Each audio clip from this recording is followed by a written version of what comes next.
আচ্ছা ভাই দেবে, তোমরা কি চাটা কিছু খেয়েছো? আসলে কি বলতো, বাড়িতে এত লোকজন এসেছে না। আচ্ছা দাঁড়াও, আমি একবার খোঁজ নিই, দেখি। হ্যাঁ,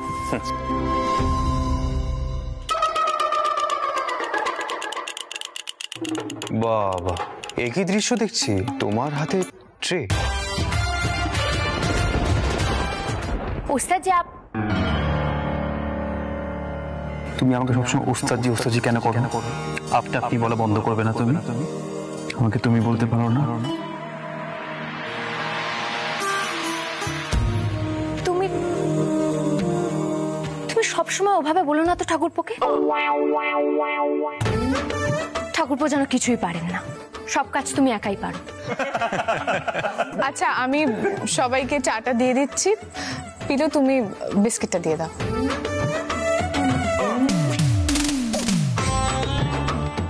পিলু শোনো শোনো, বলছি যে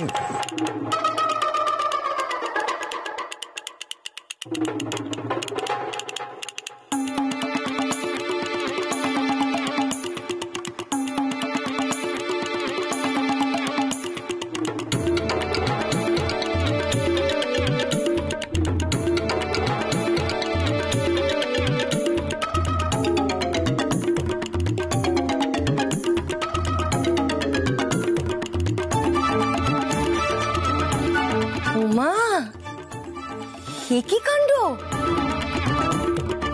মল্লার তো আমাদের লক্ষ্মী ছেলে হয়ে গেছে।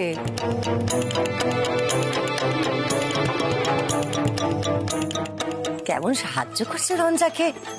বাবা, খুব ভালো, খুব ভালো।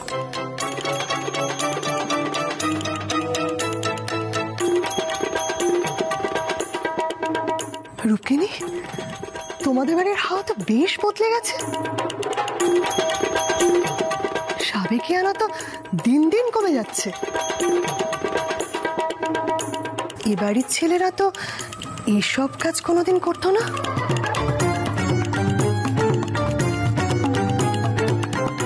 বৌদি, দিনকাল তো অনেক পাল্টে গেছে। আর তাছাড়া মির্জাপুরে যে ব্যবস্থা ছিল সেটা তো আর চন্দননগরে হতে পারে না।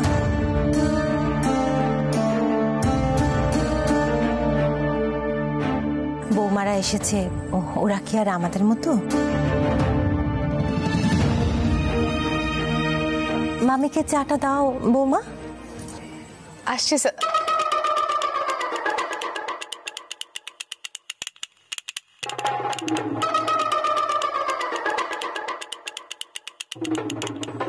মা আসছি, মা আসছি।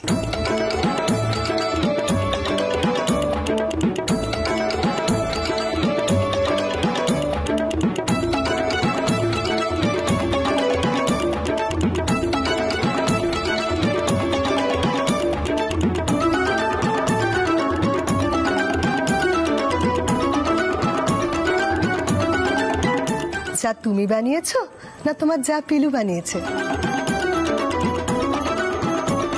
বৌদি দুজনে মিলে করেছে। প্রণাম করো বৌমা, প্রণাম করো।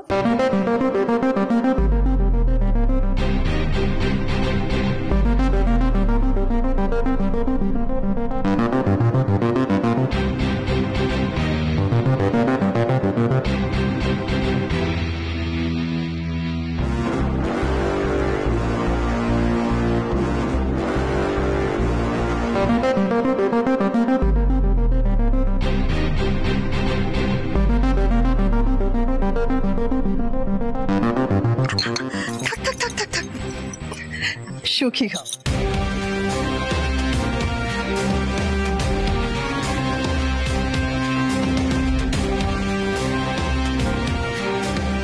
চাটা বেশ ভালো হয়েছে। জানো, যে চা ভালো বানায় না, সে রান্নাটাও বেশ ভালো করে। একদিন তোমার হাতে রান্না খাবো, কেমন?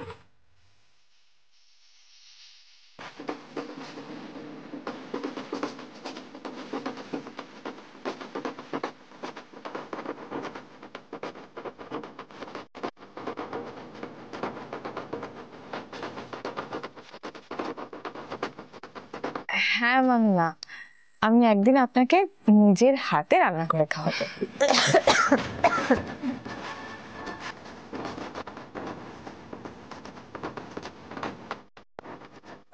বৌদি, বলছি যে তুমি ভেতরে চলো, কচুরি জিলিপি আবার ঠান্ডা হয়ে যাবে সব। চলো চলো চলো, ভেতরে চলো, ভেতরে চলো।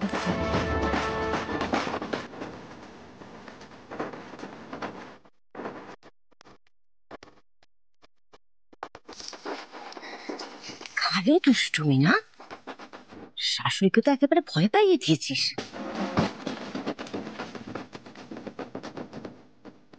অনেকদিন তো হলো, এবার একটু চেষ্টা করবি নাকি সকলের সাথে মানিয়ে নেবার? মানিয়ে নেওয়ার মানেটা বুঝতে পারছো সোহিনী আন্টি?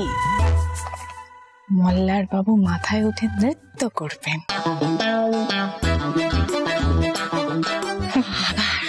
সেটা কি করে হতে দেওয়া যায় বলো?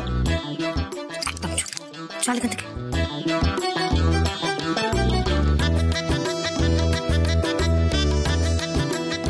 ওস্তাদজি, কি বুঝছো?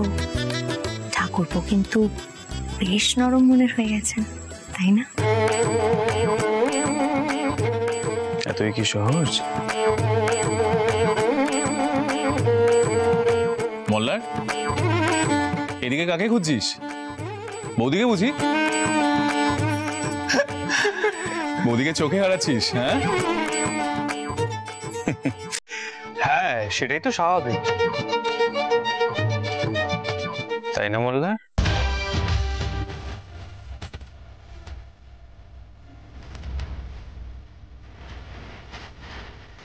সকলের কাছে আমাকে ঠাট্টার পাত্র করে দিল রঞ্জা। এভাবে আর কতদিন সহ্য করব?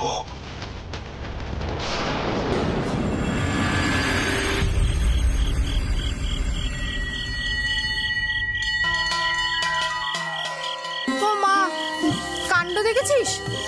চরণামৃতটাই তো ফেলে এসেছি।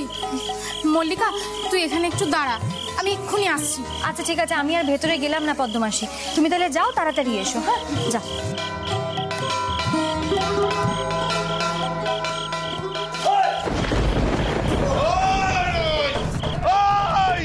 আমাদের ছেলেদেরকে গারদে ভরা, ভেঙে দেবো, পুড়ে দেবো। আগুন জ্বালা!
আমার সঙ্গে আসুন, ভয় পাবেন না, আসুন আমার সঙ্গে, চলুন।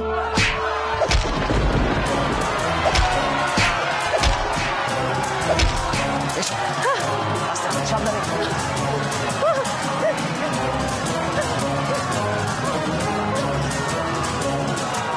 এদিকে এদিকে এসো, এদিকে এদিকে, আস্তে আস্তে আস্তে, সাবধানে, আস্তে আসুন, এদিকে আসুন, আস্তে আস্তে আস্তে আস্তে আস্তে আস্তে আস্তে, এদিকে আসুন, এদিকে আস্তে আস্তে, দেখে দেখে, সাবধানে, দেখে দেখে দেখে, আস্তে আস্তে, এখানে এখানে আসুন, এখানে বসুন, এখানে, সাবধানে, এখানে বসুন।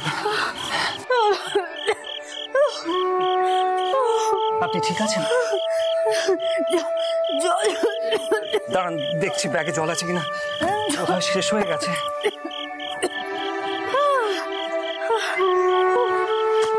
এই যে এইটুকুই আছে।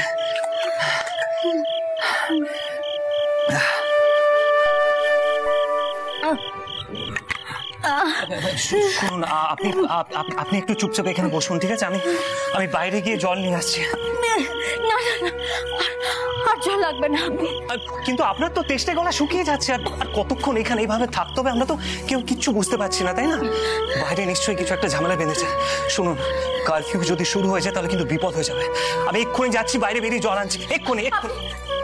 আমাকে এখানে একা রেখে আপনি দয়া করে কোথাও যাবেন না, যাবেন না। কিন্তু তেষ্টায় তো আপনার গলা শুকিয়ে যাচ্ছে। আর তাছাড়া দেখুন, আমাকে তো একটু বাইরে বেরিয়ে দেখতেই হবে, তাই না? আমি এক্ষুনি যাচ্ছি।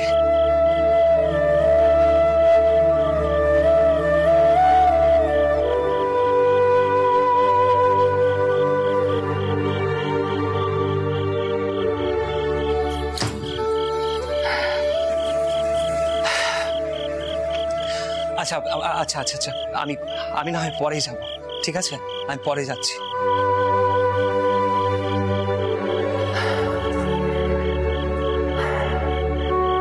আচ্ছা, আপনি হঠাৎ করে এখানে একা একা কি করে এসেছেন? আমি একা আসিনি তো। তাহলে? আমি এসেছিলাম ওই পিসি ঠাম্মির গুরু বোনের সঙ্গে। পদ্মমাসি ওই চরণামৃতটা মন্দিরে ভুলে গিয়েছিল, তাই পদ্মমাসি মন্দিরে গেল আনতে, আর আমি রাস্তা দিয়ে দাঁড়িয়েছিলাম, আর তখনই এইসব কাণ্ড শুরু হলো। ভাগ্যিস আপনি এসে পড়েছিলেন, অথচ কি হতো। না, অ্যাকচুয়ালি আমি এদিকে এসেছিলাম একজনের সঙ্গে কাজের ব্যাপারে কথা বলতে। আসলে মা আমাকে মন্দিরে যেতে বলেছিল, আমি মন্দিরেই যাচ্ছিলাম, আর হঠাৎ করে হয়তো এখানে কোনো একটা ঝামেলা বেঁধেছে।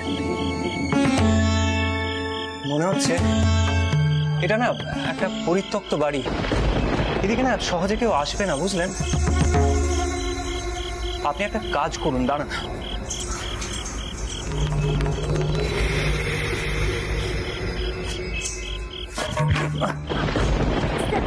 এই যে পেয়েছি, এই নিন, এটা ধরুন। ধরুন বলছে, যদি কেউ এদিকে আসে আপনি চালিয়ে দেবেন, একদম কিচ্ছু ভাববেন না, শুধু ঈশ্বরের নাম নিন।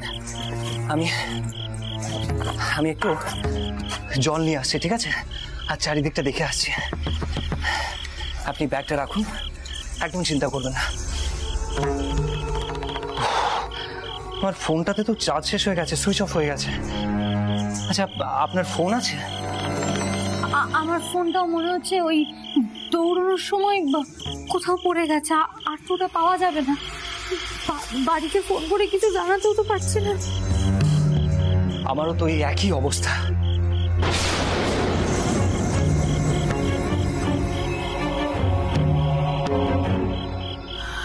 এরে বাইরে মনে হচ্ছে ভালো ভালো ঝড় বৃষ্টি হবে, বুঝলেন?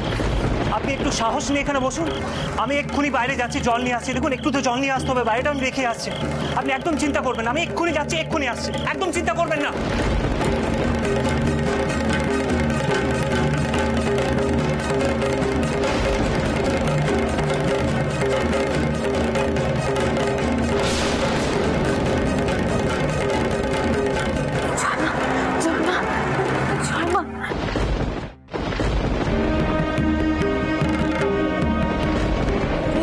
কি জোর ঝড় উঠেছে, কি কাণ্ড পেলো মল্লার দিদি। বাবারে বাবা।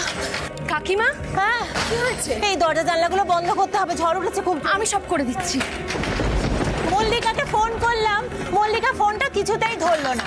ওদিকে পদ্মা দিকে ফোন করছি, পদ্মা দিও ফোনটা ধরছে না। আমি আর পারি না। ছোট বউ, ওরে ও ছোট বউ। হ্যাঁ পিসিমা। হ্যাঁ, এই দেখ ফোনটা ফেলে চলে গেছে পদ্মা। আসলে মন্দিরে গেছে তো, সঙ্গে আবার মল্লিকা আছে, তার কাছে তো ফোন থাকে, ওই জন্য আর নিয়ে যায়নি। মা, তো মারাত্মক ঝড় উঠেছে, কি হয়েছে? হ্যাঁ ঠাকুরপো, মল্লিকা দিদি আর পদ্মা মাসি বাধাঘাটের মন্দিরে পুজো দিতে গেছেন, তাই ফিরতে তো রাতই হওয়ার কথা ছিল। মানে মা, ফিরতে রাত হবে জেনেও তুমি মল্লিকাকে যেতে দিলে? কি করতাম বল, আসলে পদ্মাদির একটা মানতের পুজো ছিল তো বাবা। আর এই হরিদ্বার থেকে তো ওনাদের সঙ্গেই মল্লিকা ঘুরে এলো। বাড়িতে এত আত্মীয় স্বজন, কার সঙ্গে পাঠাতাম বলতো? বাবা জানে কি যে করো না তুমি। বাবা, বাবা, কিরে কি হয়েছে? আরে মল্লিকা বাধা ঘেটে গেছে পিসি ধাম্মির ওই বুড়ো বোনকে নিয়ে, এখনো ফেরেনি, বাইরে ঝড় উঠেছে। মা এগুলো কেন অ্যালাউ করে বলো তো? মেয়েদের বুদ্ধি তো, কি আর হবে? তুমি একবার জিজ্ঞেস করতে পারলে না মেয়েটার একটা বিপদ আপদ হলে এখন কি হবে? কোনো কাণ্ড জ্ঞান হবে না তোমার কোনোদিন? না, মেয়ের ভালো মন্দের দায়িত্ব এখন তুমি নেবে। ও কি করছো ঠাকুরপো? সবার সামনে রুক্মিণীর উপর চেঁচাচ্ছ কেন? বাড়িতে 5 জন অতিথি আছেন, বউরা আছেন, এগুলো কি করো কি তোমরা? না রে সুকুমার, দোষ আমারই। আমার হাঁটুটা এত জ্বালাচ্ছে বলে আমি বলেছি মল্লিকাকে যে তুই পদ্মাকে নিয়ে একটু মন্দিরে যা, নাহলে তো আমিই যেতাম। ও ছোট বউ, আরেকবার ফোনটা কর না মল্লিকাকে। পিসিমা আমি দেখছি।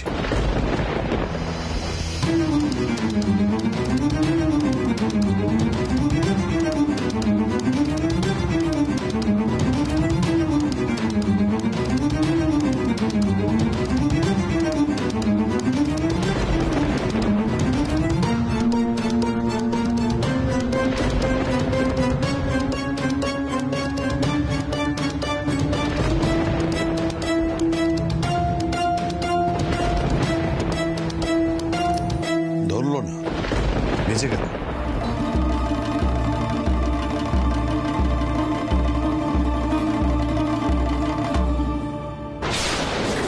জয় মা, জয় মা, জয় মা, জয় মা, জয় মা, জয় মা, জয় মা।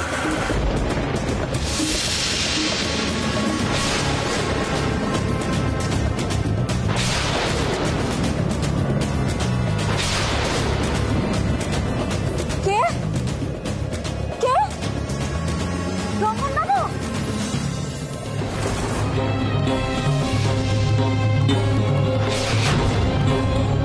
আপনি এগোবেন না, আমি কিন্তু আপনাকে বারণ করছি। আপনি একবার এগোবেন না, আমি কিন্তু আপনাকে লাঠিটা দিয়ে মারবো। এগোবেন না, এগোবেন না, আমি কিন্তু বারণ করছি আপনাকে, এগোবেন না।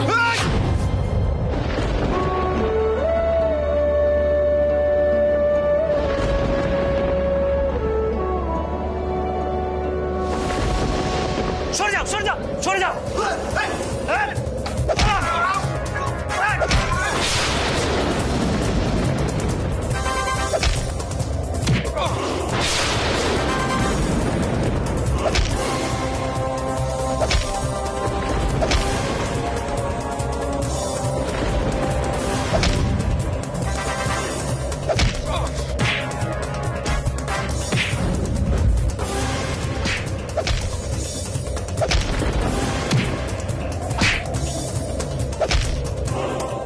শয়তান, কি ভেবেছো নাকি? হ্যাঁ, একা একটা ভদ্র মহিলাকে পেয়ে যা খুশি তাই করবে?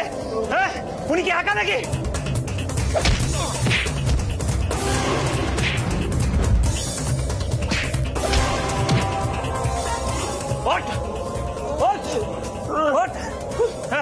কি ভেবেছিস কি? হ্যাঁ, যা খুশি তাই করবি? দাঁড়া ওখানে, দাঁড়া, দাঁড়া বলছি।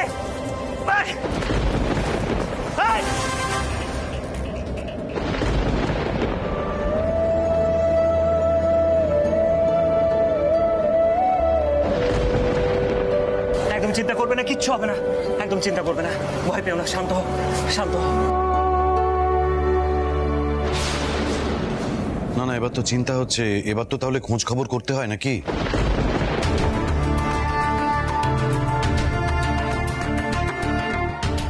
মল্লিকা কোথায় গেছে? বাধাঘাটে? আমি ফোন করে দেখছি।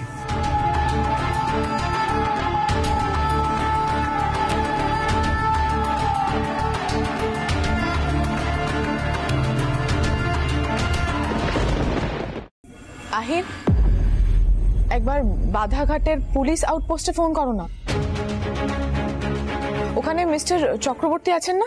হ্যাঁ, আমি তাকে তো ফোন করছি, কিন্তু ফোনে তাকে পাচ্ছি না।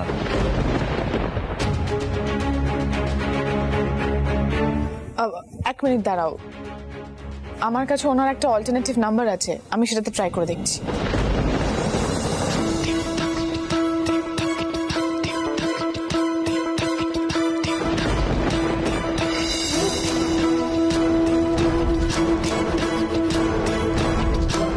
সে কি?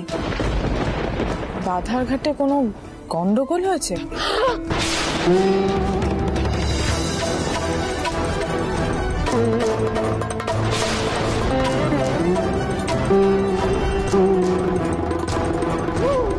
আমার একটা বন্ধু লিখেছে,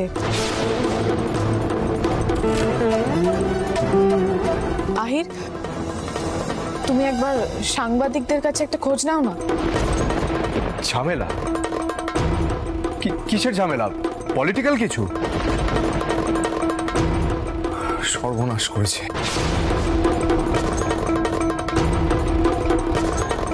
ওস্তাদজি, কারোর না কারোর কিন্তু এবার বেরিয়ে পড়া উচিত, নয়তো অনেক বেশি দেরি হয়ে যাবে।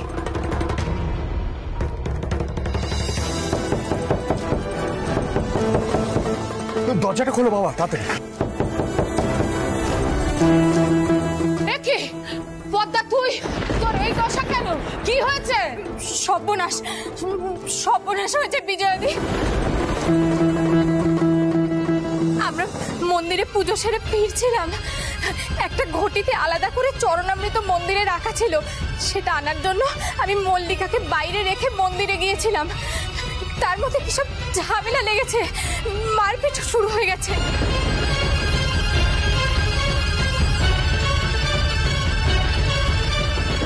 আমি ফিরে এসে দেখি মল্লিকা নেই।